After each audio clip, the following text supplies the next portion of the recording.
Сегодня у нас здесь мы продолжим разговоры про шрифты, и здесь сейчас со мной наши гости Кристиан Шварц.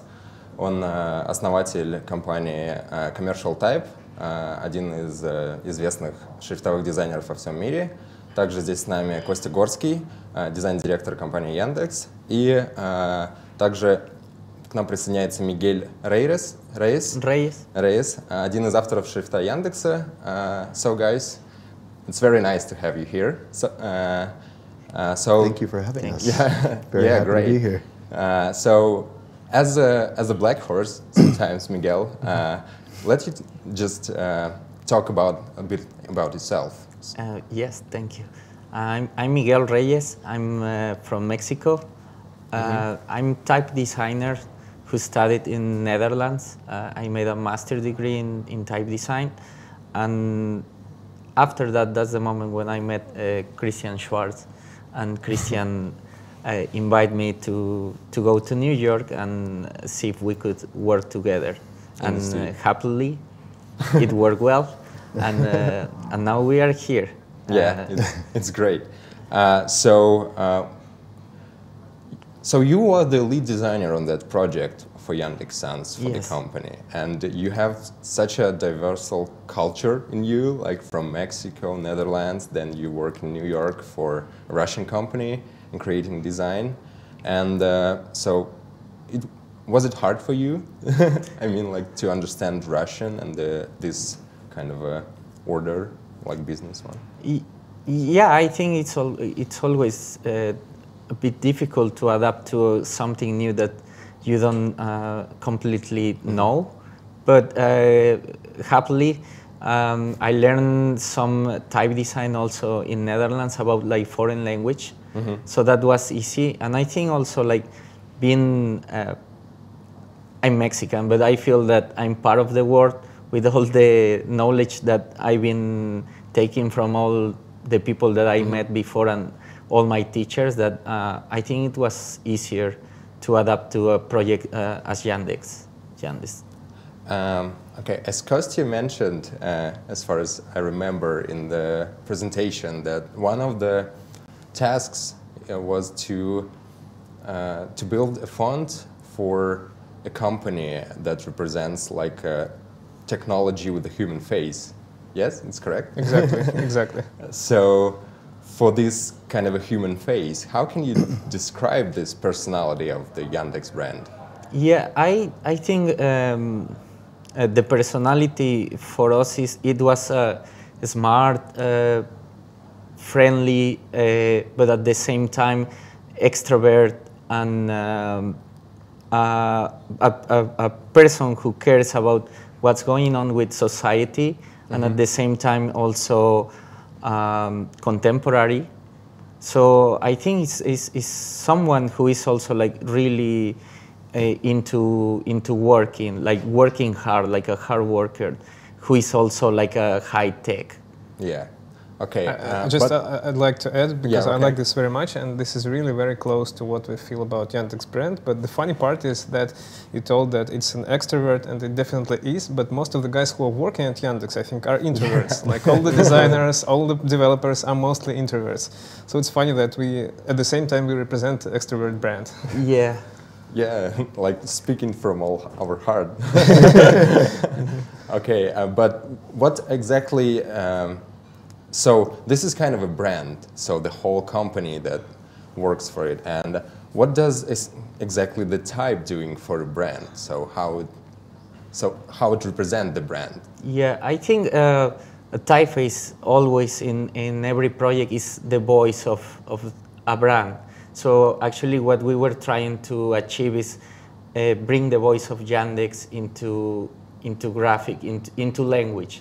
So typography is the voice of is the expression of the voice of the company. But Kристиан, you mentioned that, and in our talks that you have a lot of different projects to creating those kind of voice for different companies. Yeah. So how does it kind of feel? So well, type is essentially language made visible, and so through that, it's almost subliminal. So you feel a slightly different way based on how the typeface looks, the rhythm of it, how delicate or chunky it is. You feel something different when you're reading it.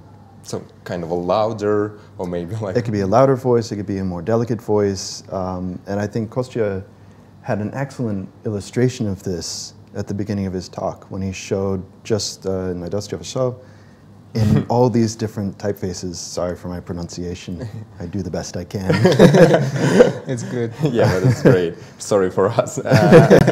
So, okay, but the Kostya mentions, I guess, that when the project began at the start, so the Roboter as the Google font, and the San Francisco font, they were not even, so San Francisco wasn't even there, so they build it like in parallel with Yandex Sans, and Google was in the first step. So how does it feel that we're like in the same team with those companies? think it's incredible feeling because we are competing with global companies, and many times when Yandex launches something new, some new service, people always compare us to Google, to how it's different or how it's the same as what Google does, and this comparison is always the topic that raises, and it's always very nice and a great feeling to feel that you are with these guys. You're not only repeating after them, you're not only chasing them, but you're also bringing something new, and this is exactly what I feel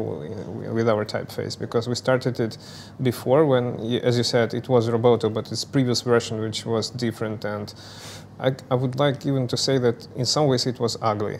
Sorry for that, but that's what I feel. And San Francisco wasn't even there. And then they appeared, and it was a great feeling to see that our font can stand with these guys as absolutely an addition. And it's a bit different, but it's at the same weight category. It's just a great thing.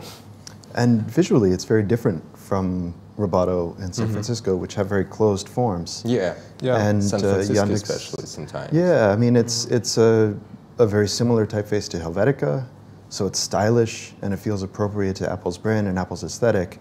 But in terms of reading text on a screen in an interface, it's not as great as it could be if it was more open. And especially for Cyrillics, I guess. Especially for Cyrillics. And so we really were starting from that place of what's going to be the best thing for reading Russian in an interface on screen. How do we make that as pleasant an experience as possible for the people using all of the different products from Yandex? And that was really what our inspiration was. And it's interesting to see how different it ended up from Google's and Apple's typefaces. So basically, it's kind of a little abstract that we talk here about that different voices. So with different companies. Yeah, right now I get it more like, so basically we're creating the voice that our company talks. So how our products communicate with the users and different products as well, actually. So how the brands communicate. So in 2009 interview, you mentioned that you read newspapers like every day. I read the news every day. And you still read newspapers? I get the Sunday New York Times most weeks, not every week, because often by the end of Saturday I've read all of the news on my phone so already. You didn't buy really papers? So I buy the newspaper on paper a lot less often than I used to, but yeah, I think I read the news more than ever.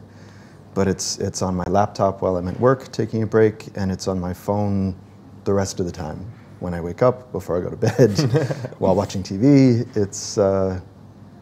But still, so you're starting from designing for the print from the start, and that was kind of what you did for The Guardian, for example. And how is it different to create this for different mediums? It's less different than you might think. So basically right now there are no limitations for screens. Screens are still not the incredibly high resolution that you see on paper. Right? A screen 300 dpi is great, but it's not the 2400 dpi that you see on paper, which is, for all intents and purposes, infinite with the human eye. But the things that you can do with motion and with color and with the layering of information on a screen, leads to a much more complex kind of typography, which is really exciting to make new typefaces for. So, and as far as I understand, you said in the presentation about that when you try to create for Yandex Sans, you build this whole analysis for old Slavic types, old Cyrillic types, and all this kind of stuff. So, but we used Helvetica a lot before, like an Arial, and sometimes even when we not have to, but it always brings some kind of a heritage. The font brings some history behind it with itself in the products. So, for example, when you go and start going Helvetica, you go like Swiss designers did, like 10 years, like in the middle of the century. International modernism. Yeah. And but right now, when you go to the, for example, Roboda, there are no kind of history. So. Oh, I don't know that that's true. I think Roboto is visually quite connected to the German DIN, Deutsche Industrial Norm typeface, with the flat sides and the O that's sort of the shape of a racetrack. And so because of that, I think any typeface has history embedded in it. There's only so many ways that an A can look before it's not an A anymore. And so whether we like it or not, we're standing on the shoulders of giants or living in reaction or together with history, however you want to put it. I think maybe those actual typefaces, they need also time to make their own history. So it's maybe too soon to say that right now they already made their own history, and it's going to happen in some point like it happens with all the typefaces that we know from the history, as you mentioned, Helvetica. Yeah, like Google, they're spreading this font like everywhere on the platform, and I don't know, Apple spreading over their products. So Yandex is gonna spread it all, Kostya, like building the whole heritage kind of thing with this font. We'll see how far we will spread it, but of course we would like to use it in all our products. And speaking about heritage, the topic that you mentioned, our industry is kind of young. And our company is still young. It's still like a teenager compared to companies that have centuries of history. But at the same time, the brand in Russia is so recognizable and people trust it. I think it's among the top brands in Russia that exist.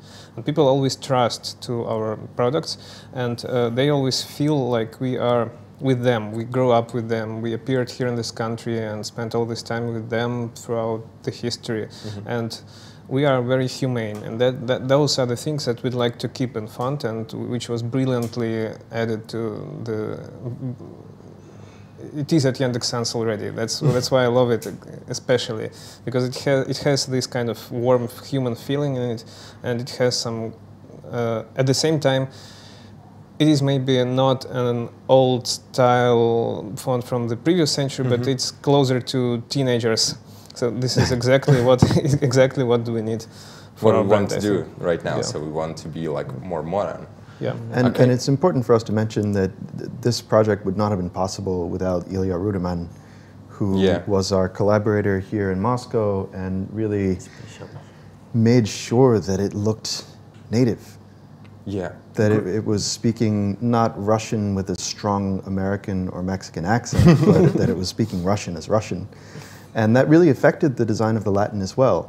The Latin was affected by the things that made sense in the Cyrillic. So they were done truly in parallel through the entire process. Yeah, we'll see how it goes. So guys, thank you very much. We have not much time more. So it was really a pleasure to have you here in Moscow. So I think that's it. Thanks.